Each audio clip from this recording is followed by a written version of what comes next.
Jonathan Harker's journal continued. I awoke in my own bed. If it be that I had not dreamt, the Count must have carried me here. I tried to satisfy myself on the subject, but could not arrive at any unquestionable result. To be sure, there were certain small evidences, such as that my clothes were folded and laid by in a manner which was not my habit. My watch was still unwound, and I am rigorously accustomed to wind it the last thing before going to bed, and many such details. But these things are no proof, for they may have been evidences that my mind was not as usual, and, from some cause or another, I had certainly been much upset. I must watch for proof. Of one thing I am glad. If it was that the Count carried me here and undressed me, he must have been hurried in his task, for my pockets are intact. I am sure this diary would have been a mystery to him which he would not have brooked. He would have taken or destroyed it. As I look round this room, although it has been to me so full of fear, it is now a sort of sanctuary, for nothing can be more dreadful than those awful women, who are, waiting to suck my blood.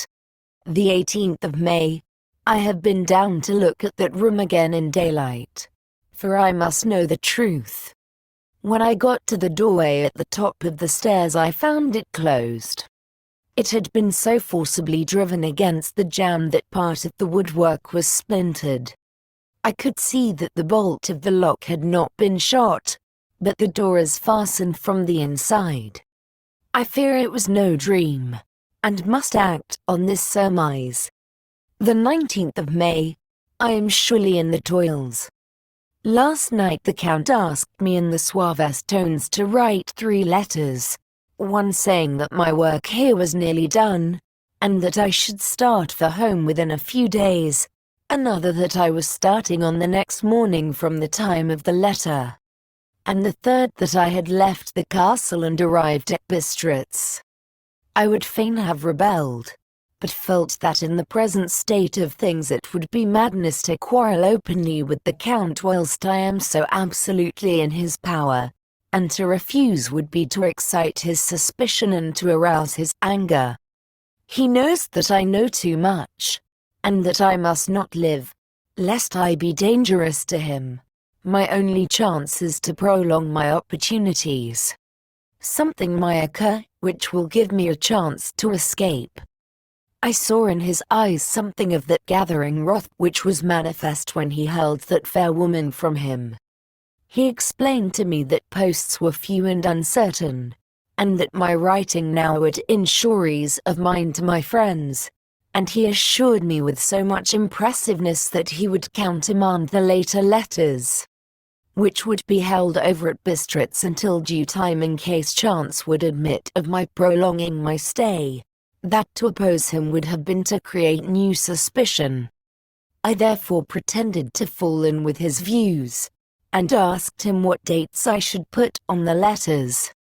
He calculated a minute, and then said, the first should be the 12th of June, the second the 19th of June, and the third the 29th of June. I know now the span of my life. God help me. The 28th of May, there is a chance of escape, or at any rate of being able to send word home. A band of skinny have come to the castle, and are encamped in the courtyard. These skinny are gypsies. I have notes of them in my book. They are peculiar to this part of the world, though allied to the ordinary gypsies all the world over. There are thousands of them in Hungary and Transylvania, who are almost outside all law. They attach themselves as a rule to some great noble or boyar, and call themselves by his name. They are fearless and without religion, save superstition, and they talk only their own varieties of the Romany tongue. I shall write some letters home, and shall try to get them to have them posted. I have already spoken them through my window to begin acquaintanceship.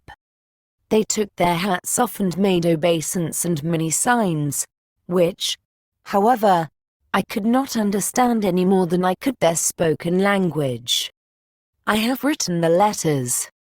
Mina's is in shorthand, and I simply asked Mr. Hawkins to communicate with her. To her I have explained my situation, but without the horrors which I may only surmise. It would shock and frighten her to death were I to expose my heart to her. Should the letters not carry, then the Count shall not yet know my secret or the extent of my knowledge. I have given the letters. I threw them through the bars of my window with a gold piece, and made what signs I could to have them posted. The man who took them pressed them to his heart and bowed, and then put them in his cap. I could do no more.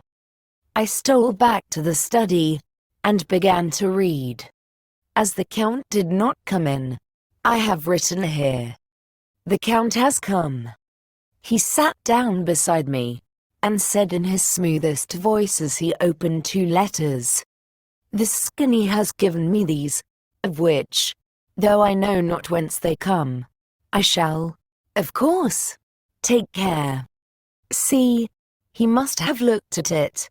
One is from you, and to my friend Peter Hawkins, the other. Here he caught sight of the strange symbols as he opened the envelope, and the dark look came into his face, and his eyes blazed wickedly. The other is a vile thing, an outrage upon friendship and hospitality. It is not signed. Well, so it cannot matter to us. And he calmly held letter and envelope in the flame of the lamp till they were consumed. Then he went on. The letter to Hawkins, that I shall, of course, send on, since it is yours. Your letters are sacred to me. Your pardon, my friend, that unknowingly I did break the seal.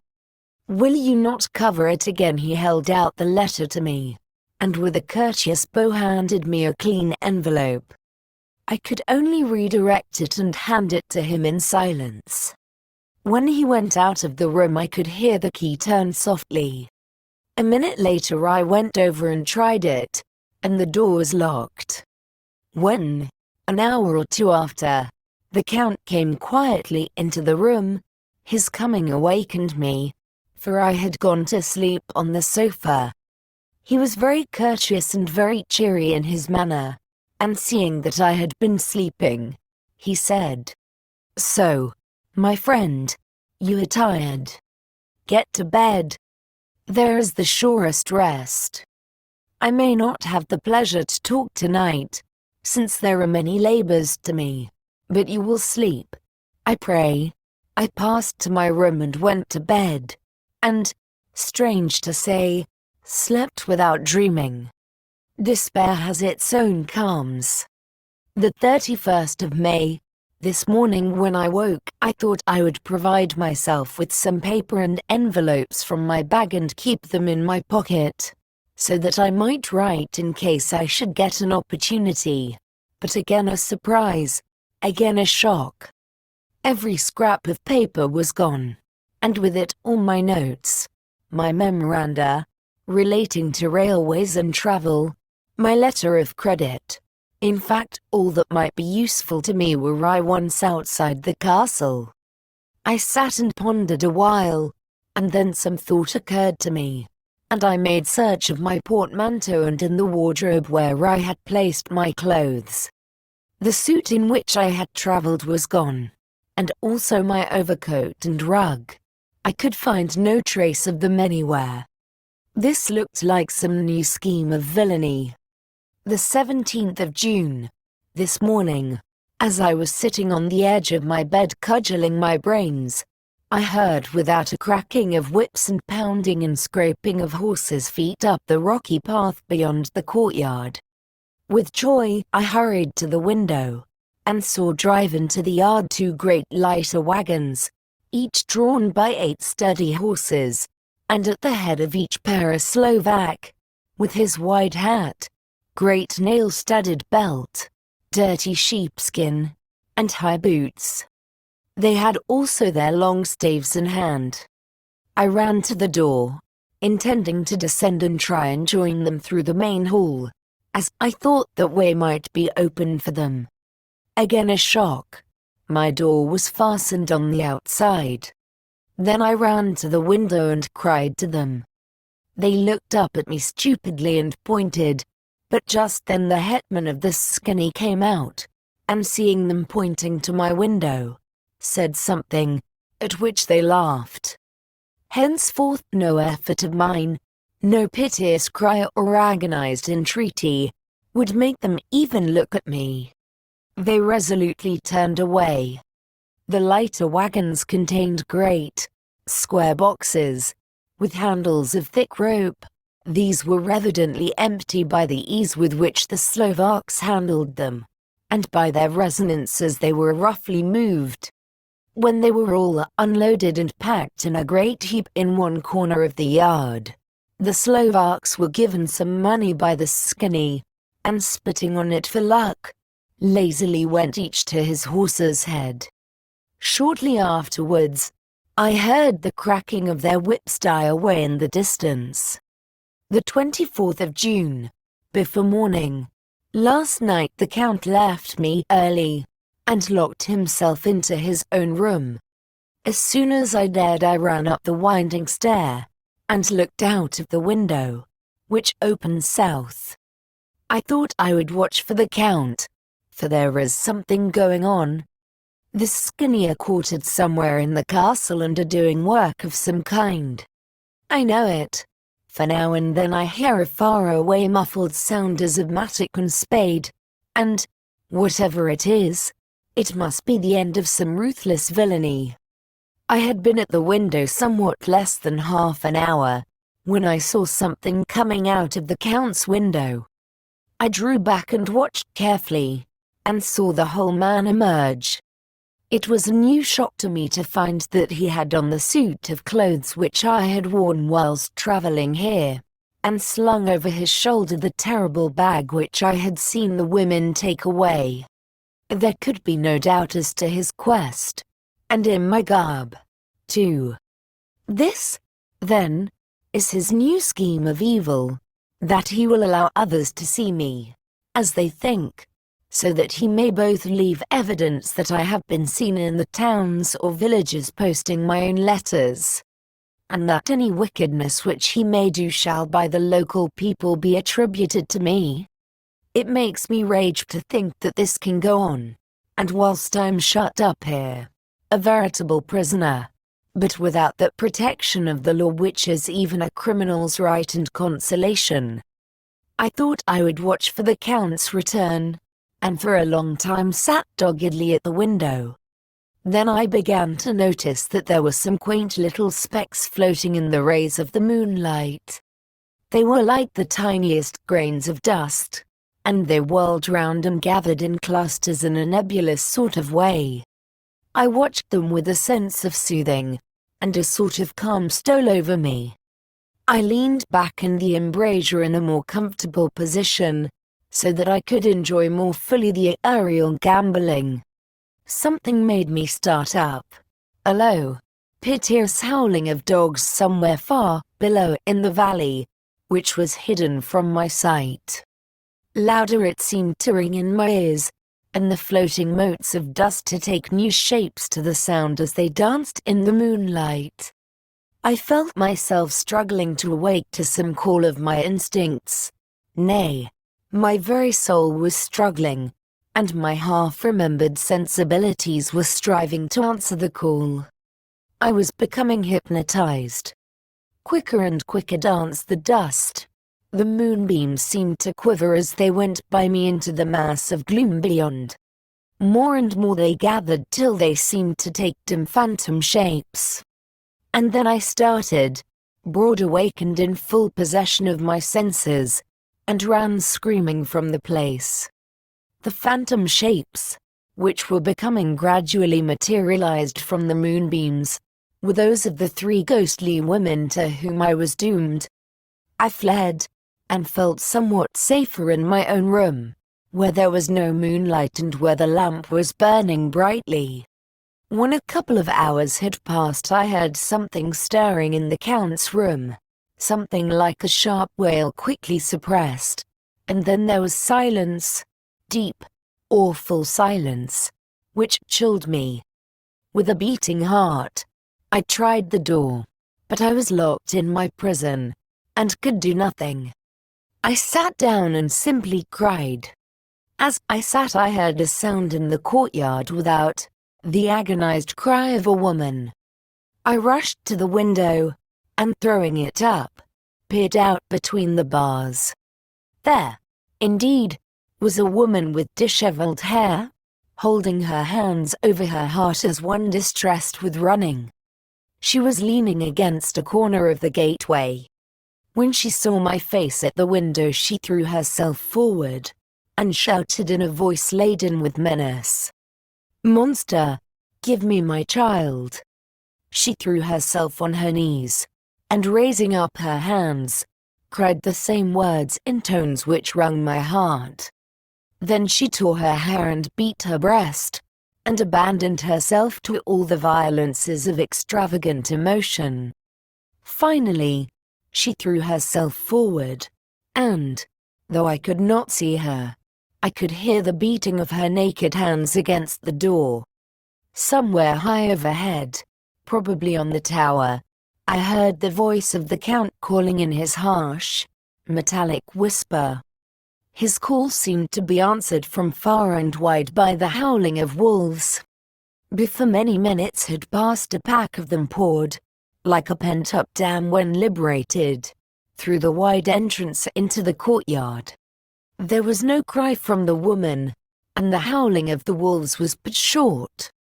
Before long they streamed away singly, licking their lips. I could not pity her, for I knew now what had become of her child, and she was better dead. What shall I do? What can I do? How can I escape from this dreadful thing of night and gloom and fear? The 25th of June, morning. No man knows till he has suffered from the night how sweet and how dear to his heart and eye the morning can be. When the sun grew so high this morning that it struck the top of the great gateway opposite my window, the high spot which it touched seemed to me as if the dove from the ark had lighted there. My fear fell from me as if it had been a vaporous garment which dissolved in the warmth. I must take action of some sort, whilst the courage of the day is upon me. Last night one of my post-dated letters went to post, the first of that fatal series which is to blot out the very traces of my existence from the earth. Let me not think of it. Action. It has always been at night time that I have been molested or threatened, or in some way in danger or in fear. I have not yet seen the Count in the daylight. Can it be that he sleeps when others wake, that he may be awake whilst they sleep? If I could only get into his room. But there is no possible way. The door is always locked. No way for me. Yes, there is a way, if one dares to take it. Where his body has gone, why may not another body go? I have seen him myself crawl from his window. Why should not I imitate him, and go in by his window? The chances are desperate, but my need is more desperate still. I shall risk it. At the worst it can only be death, and a man's death is not a calf's, and the dreaded hereafter may still be open to me. God help me in my task. Goodbye, Mina. If I fail, goodbye, my faithful friend and second father. Goodbye, all, and last of all, Mina. Same day. Later, I have made the effort, and God, helping me, have come safely back to this room. I must put down every detail in order. I went whilst my courage was fresh straight to the window on the south side, and at once got outside on the narrow ledge of stone which runs around the building on this side. The stones are big and roughly cut, and the mortar has by process of time been washed away between them. I took off my boots, and ventured out on the desperate way. I looked down once, so as to make sure that a sudden glimpse of the awful depth would not overcome me, but after that kept my eyes away from it. I knew pretty well the direction and distance of the Count's window, and made for it as well as I could, having regard to the opportunities available. I did not feel dizzy.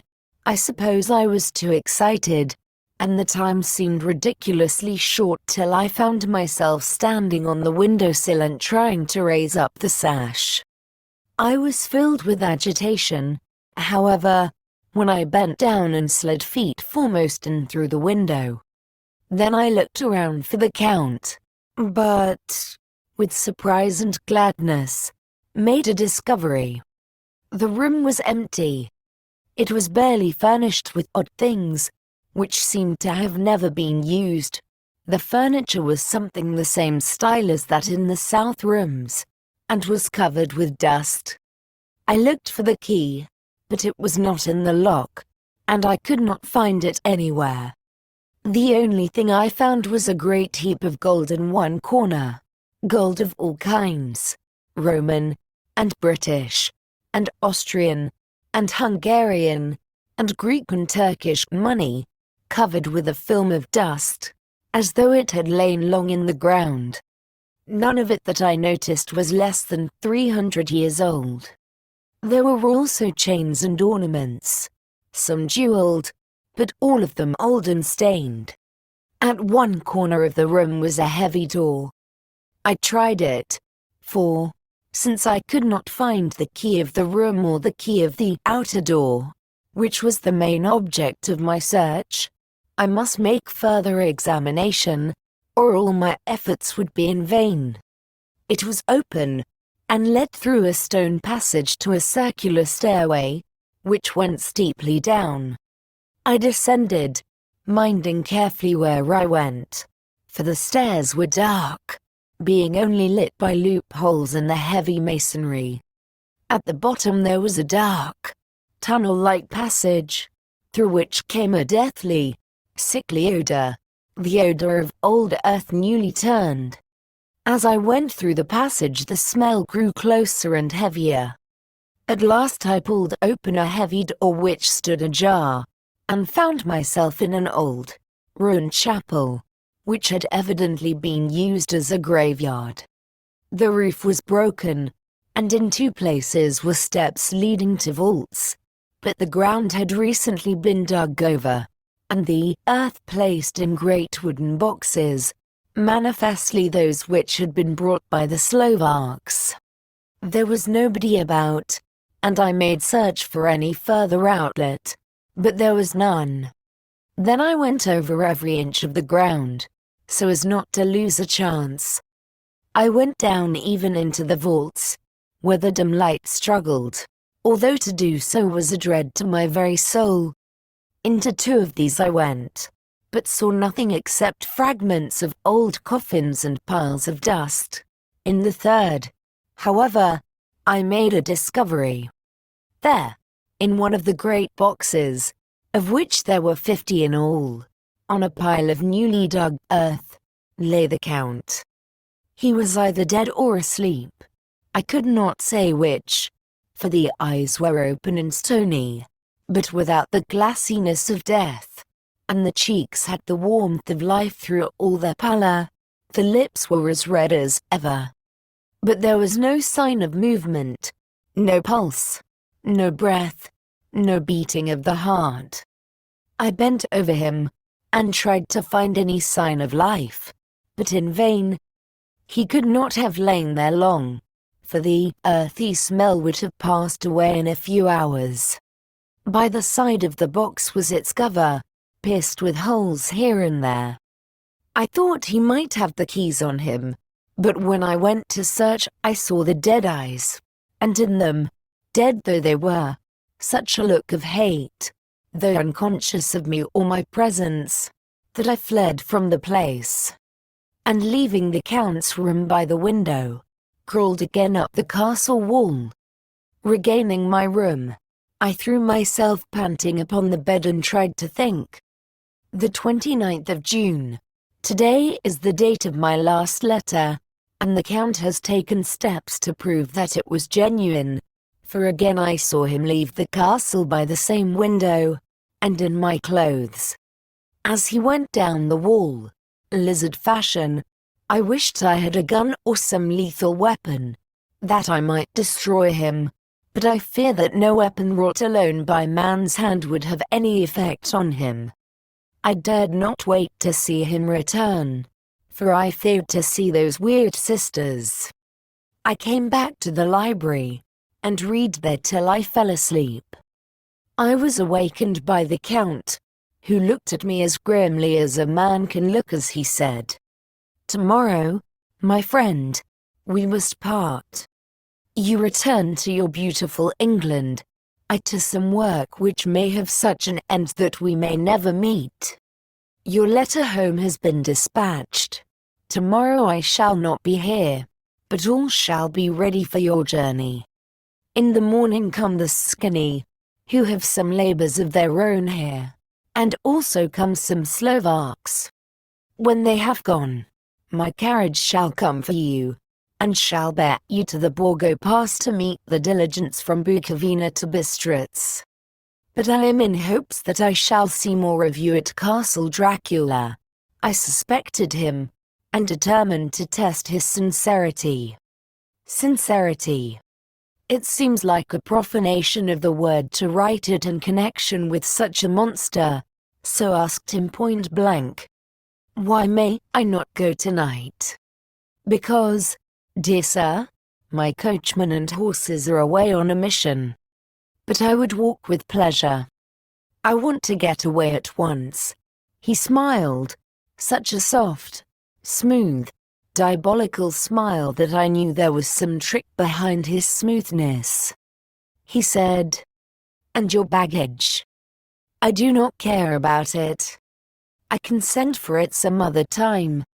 The Count stood up, and said, with a sweet courtesy which made me rub my eyes, it seemed so real, "You English have a saying which is close to my heart, for its spirit is that which rules our boyars.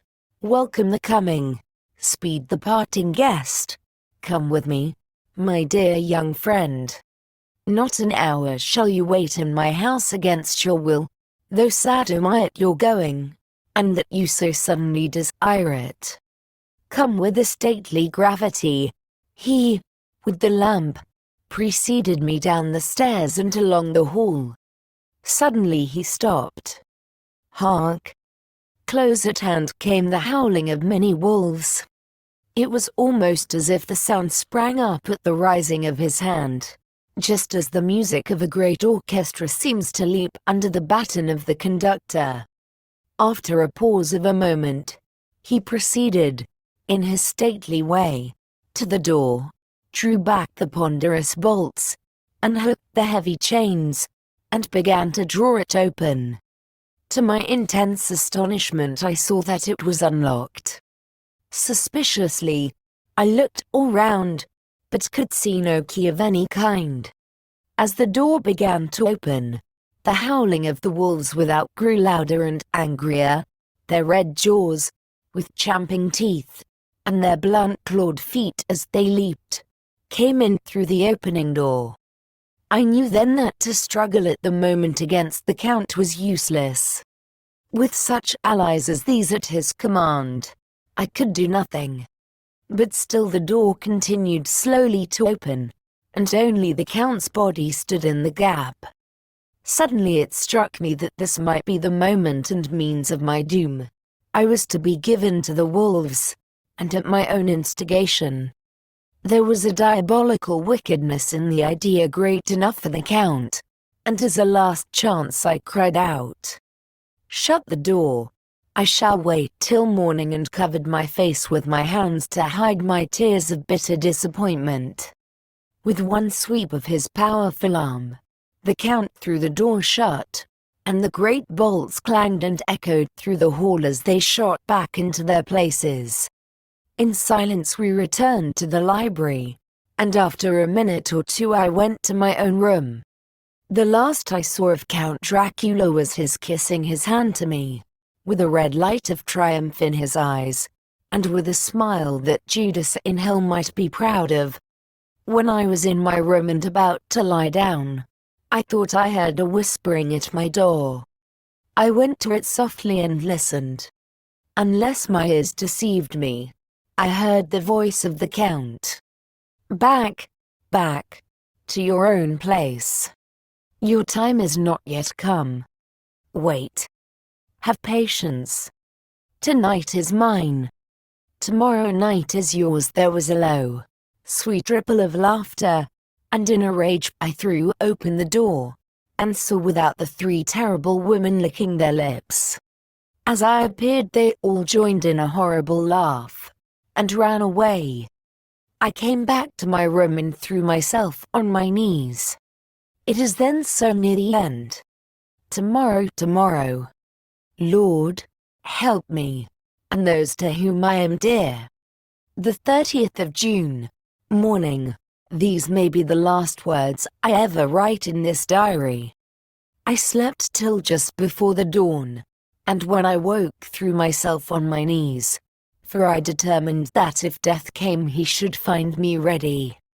At last I felt that subtle change in the air, and knew that the morning had come. Then came the welcome cock-crow, and I felt that I was safe. With a glad heart, I opened my door and ran down to the hall. I had seen that the door was unlocked, and now escape was before me. With hands that trembled with eagerness, I unhooked the chains and drew back the massive bolts. But the door would not move. Despair seized me.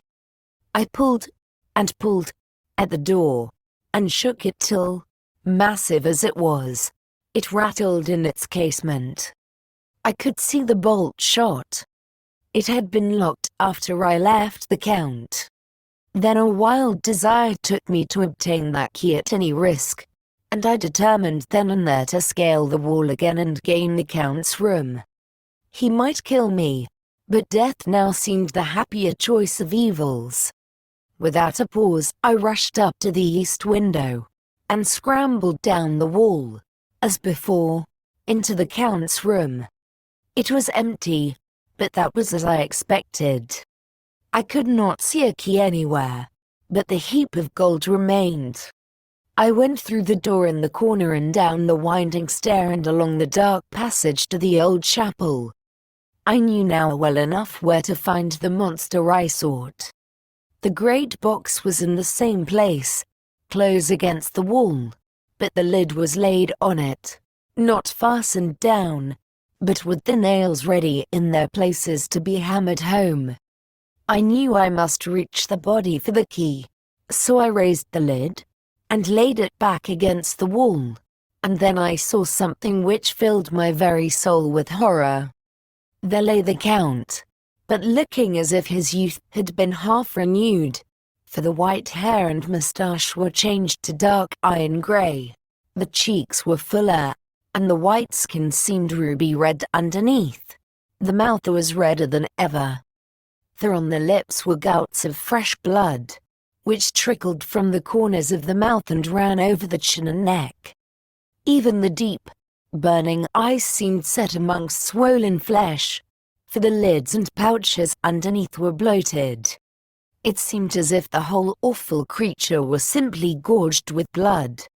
He lay like a filthy leech, exhausted with his repletion.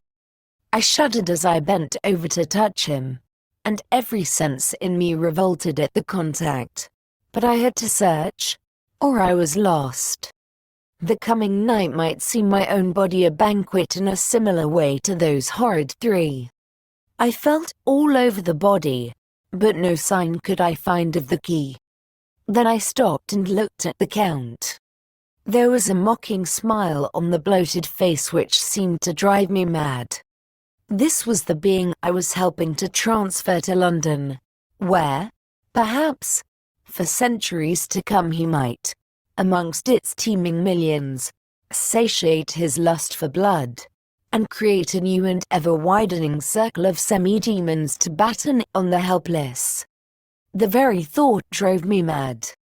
A terrible desire came upon me to rid the world of such a monster. There was no lethal weapon at hand, but I seized a shovel which the workman had been using to fill the cases, and lifting it high, struck, with the edge downward, at the hateful face. But as I did so the head turned, and the eyes fell full upon me, with all their blaze of basilisk horror. The sight seemed to paralyze me, and the shovel turned in my hand and glanced from the face, merely making a deep gash above the forehead. The shovel fell from my hand across the box, and as I pulled it away the flange of the blade caught the edge of the lid which fell over again, and hid the horrid thing from my sight. The last glimpse I had was of the bloated face, blood-stained and fixed with a grin of malice which would have held its own in the nethermost hell. I thought and thought what should be my next move, but my brain seemed on fire, and I waited with a despairing feeling growing over me. As I waited I heard in the distance a gypsy song sung by merry voices coming closer, and through their song the rolling of heavy wheels and the cracking of whips. The skinny and the Slovaks of whom the Count had spoken were coming. With a last look around and at the box which contained the vile body, I ran from the place and gained the Count's room, determined to rush out at the moment the door should be opened. With strained ears, I listened, and heard downstairs the grinding of the key in the great lock in the filling back of the heavy door. There must have been some other means of entry, or someone had a key for one of the locked doors. Then there came the sound of many feet tramping and dying away in some passage which sent up a clanging echo. I turned to run down again towards the vault, where I might find the new entrance, but at the moment there seemed to come a violent puff of wind, and the door to the winding stair blew to with a shock that set the dust from the lintels flying. When I ran to push it open, I found that it was hopelessly fast. I was again a prisoner, and the net of doom was closing round me more closely. As I write there is in the passage below a sound of many tramping feet and the crash of weights being set down heavily, doubtless the boxes, with their freight of earth. There is a sound of hammering, it is the box being nailed down. Now I can hear the heavy feet tramping again along the hall, with many other idle feet coming behind them. The door is shut, and the chains rattle. There is a grinding of the key in the lock. I can hear the key withdraw. Then another door opens and shuts. I hear the creaking of lock and bolt. Hark in the courtyard and down the rocky way the roll of heavy wheels, the crack of whips, and the chorus of the skinny as they pass into the distance. I am alone in the castle with those awful women. 4. Mina is a woman, and there is naught in common. They are devils of the pit. I shall not remain alone with them. I shall try to scale the castle wall farther than I have yet attempted. I shall take some of the gold with me, lest I want it later. I may find a way from this dreadful place. And then away for home, away to the quickest and nearest train, away from this cursed spot, from this cursed land, where the devil and his children still walk with earthly feet. At least God's mercy is better than that of these monsters, and the precipice is steep and high. At its foot a man may sleep, as a man. Goodbye, all. Mina.